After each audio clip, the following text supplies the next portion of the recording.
آج کی اس ویڈیو میں بات کریں گے حضرت نوح علیہ السلام اور ایک بڑھیا کی۔ انشاءاللہ یہ چھوٹی سی ویڈیو دیکھنے کے بعد آپ کا ایمان تازہ ہو جائے گا۔ اگر یہ ویڈیو پسند آئے تو کمنٹ میں سبحان اللہ لکھ کر اللہ کی قدرت چینل کو سبسکرائب کر دیں، شکریہ۔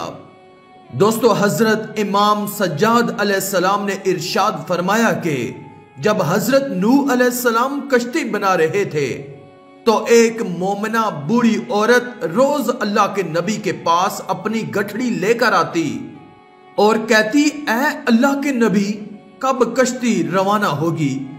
حضرت نوح علیہ السلام فرماتے، ابھی دیر ہے۔ وہ عورت شام تک بیٹھی رہتی اور پھر اٹھ کر چلی جاتی۔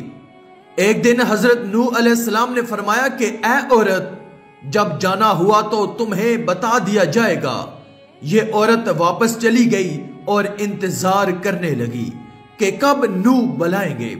اس دوران عذاب آ گیا اور کشتی روانہ ہو گئی، لیکن حضرت نوح علیہ السلام نے اس عورت کو نہ بلایا۔ ظاہری طور پر نوح علیہ السلام کو اس کو بلانا بھلا دیا گیا۔ جب طوفان تھما تو ایک دن حضرت نوح علیہ السلام کے دل میں محبت اٹھی کہ شہر کو دیکھوں جہاں سے چلا تھا۔ وہاں آئے اور قریب جا کر دیکھا تو ایک جھونپڑی میں دیا جل رہا تھا۔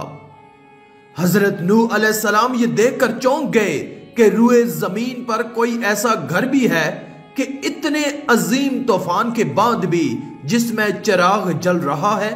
انہوں نے وہاں تکبیر بلند کی تو وہ عورت سامان لے کر آ گئی اور کہنے لگی، یا نبی اللہ، کیا کشتی تیار ہے؟ چلیں۔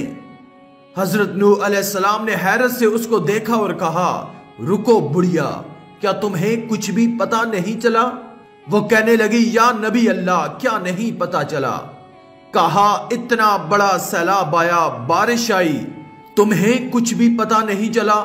بڑھیا کہنے لگی، یا نبی اللہ، بس ایک دن بادل گرجے تھے اور ہلکی سی پھوہار پڑی تھی۔ حضرت نوح علیہ السلام حیران ہو کر آسمان کی طرف دیکھنے لگے اور کہا، میرے اللہ، یہ کیا معجزہ ہے؟ اللہ تعالیٰ نے حضرت نوح علیہ السلام پر وحی بھیجی کہ اے میرے پیارے نبی، اس عورت کے دل میں کیونکہ تمہاری محبت تھی اور تم نے اسے پابند کر دیا تھا، اور کیونکہ تمہارا اس سے وعدہ بھی تھا کہ نجات کی کشتی میں اسے لے جاؤ گے، تب جب کہ تم نے اپنا وہ وعدہ پورا نہیں کیا، لیکن اے نوح علیہ السلام، میں تو تمہارے وعدے کا ذمہ دار تھا، اس لیے میں نے اس بڑھیا تک عذاب پہنچنے ہی نہیں دیا۔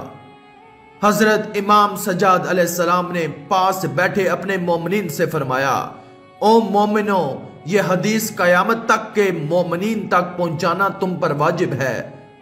انہیں بتا دو کہ جس نے ہم سے محبت کی، قیامت کا عذاب ضرور آئے گا، لیکن جیسے اس بڑھیا کو پتہ نہیں چلا، ہمارے مومنین کو بھی پتہ نہیں چلے گا کہ کب قیامت آئی اور کب چلی گئی۔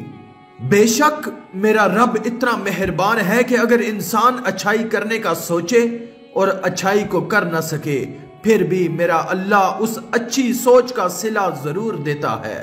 آخر میں اللہ رب العزت سے دعا ہے کہ اللہ ہمیں نیک اعمال کرنے اور برائی سے بچنے اور بچانے کی توفیق عطا فرمائے۔